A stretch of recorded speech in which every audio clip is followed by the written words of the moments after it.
bikin apa le, mau bagaimana le? Kakak su masuk biar nona setengah mati. Nona su jaga kakak dari dulu sekarang harus mundur jauh-jauh. Kakak su milik Tuhan, nona tolong doakan supaya kakak tahan godaan. Sekarang kita berjalan sudah berbeda, nona cari yang lain semoga bahagia. Tarik ses. Halo, makan lontong campur cabai. Pace bene, para saudara-saudari. Saya Saudara Rocky Pasaribu, seorang Kapusin, dan kita berada dalam obrolan santai seputar iman Katolik. Nah, para saudara-saudariku, topik yang ingin saya bagikan kali ini sangat sederhana, yakni mengenai pergulatan kami para religius dalam menghadapi atau ketika mengalami perasaan-perasaan dicintai. Cinta di sini maksudnya cinta romantis ya, cinta yang layaknya sepasang kekasih seperti itu. Bagaimana sih kami ini para religius ini kan itu? Apakah tahan atau tidak? Apakah pernah merasakan atau tidak? Atau sudah mati perkan itu? Jadi perlu sedikit saya seringkan di sini. Oke, para religius semakin akrab dikenal karena ketiga gaul yang dihidupinya: ketaatan, kemurnian, dan kemiskinan. Ketiga gaul ini memiliki bobot tersendiri yang tidak boleh disamaratakan satu sama lainnya. Bentuk penghayatannya pun berbeda, walaupun memiliki tujuan yang sama, yakni ingin menyerupai hidup Yesus Kristus. Kali ini saya ingin mendalami segelintir dari segudang makna gaul kemurnian, yakni menyangkut kebutuhan afeksi mendasar setiap manusia yang selalu ingin merasakan cinta. Entah cinta kepada keluarga entah cinta kepada kerabat, sahabat, ataupun cinta romantisme layaknya dua sejoli.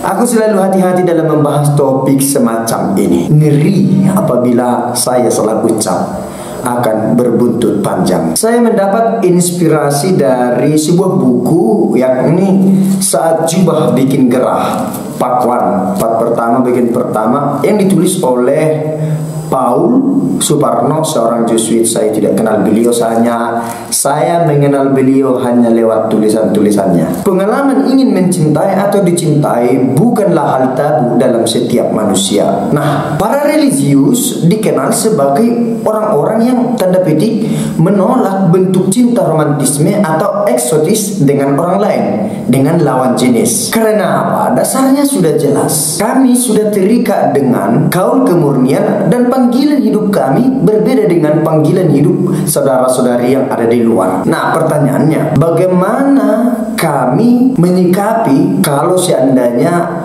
merasakan getaran-getaran cinta terhadap lawan jenis? Lantas, apakah harus meninggalkan jalan hidup yang sudah dihidupi? Apakah aku harus menanggalkan jubah coklatku ini lalu menemui dia yang memakai gaun indah di sana? Atau dengan pilihan lain, tetap bertahan tapi mengorbankan kebutuhan psikologis, yakni ingin dicintai, diperhatikan, bahkan dimanja. Satu hal yang pasti para saudara-saudari, bahwa kami juga merasakan cinta terhadap lawan jenis, itu pasti. Kami juga ingin mendambakan momen-momen di mana saya bisa duduk bersama dengan seorang perempuan layaknya dua sejoli yang memadu kasih di taman bunga dengan memegang es krim di tangannya walaupun harga 5.000 perak. Ya biasalah, orang yang sedang jatuh cinta pasti pikirannya terbayang-bayang terus terhadap kekasihnya. Ingin bertemulah, ingin berduaan, gembira kalau bertemu dan gelisah kalau berjauhan. Bahkan kadang muncul pertanyaan aneh dalam pikiran saya, ya apakah si dia gua kawinin saja ya? Tapi sayangnya sampai saat ini belum ada yang mengincar aku. Yang kugoda sih banyak, tapi yang tergoda tidak pernah ada. Ini makanya saya tetap bertahan. Sejauh ini tidak ada krisis panggilan karena perempuan, karena nggak ada yang menggoda. Jadi bagaimana krisis yang menggoda pun nggak ada kan?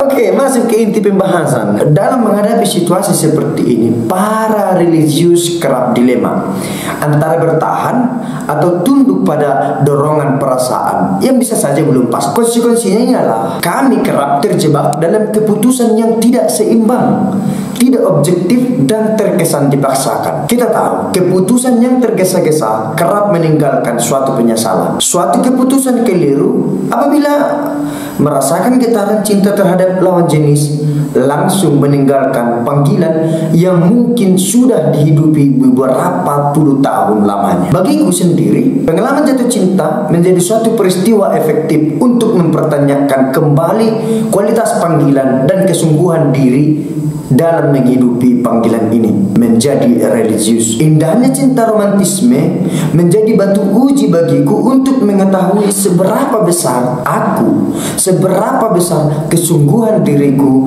dalam hidup membiara. Pengalaman jatuh cinta menjadi suatu peristiwa refleksif mengenai arah dan tujuan hidupku. Tuhan, kemanakah aku harus berlari? Kepelukanmu atau kepelukan dia? Maka satu hal yang mesti saya lakukan ketika mengalami peristiwa jatuh cinta ialah mengingat kembali motivasi awal masuk biara. Selain itu, ada baiknya kembali melihat rekam jejak perjalanan panggilan hidup yang sudah dilalui, yang sudah dilakukan. Dengan itu muncul suatu pertimbangan, apakah masih bertekad untuk mempertahankan panggilan ini.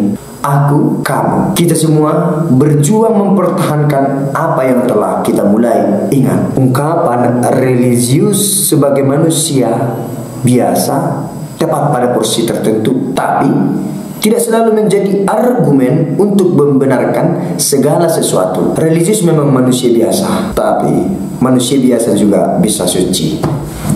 Pace bene.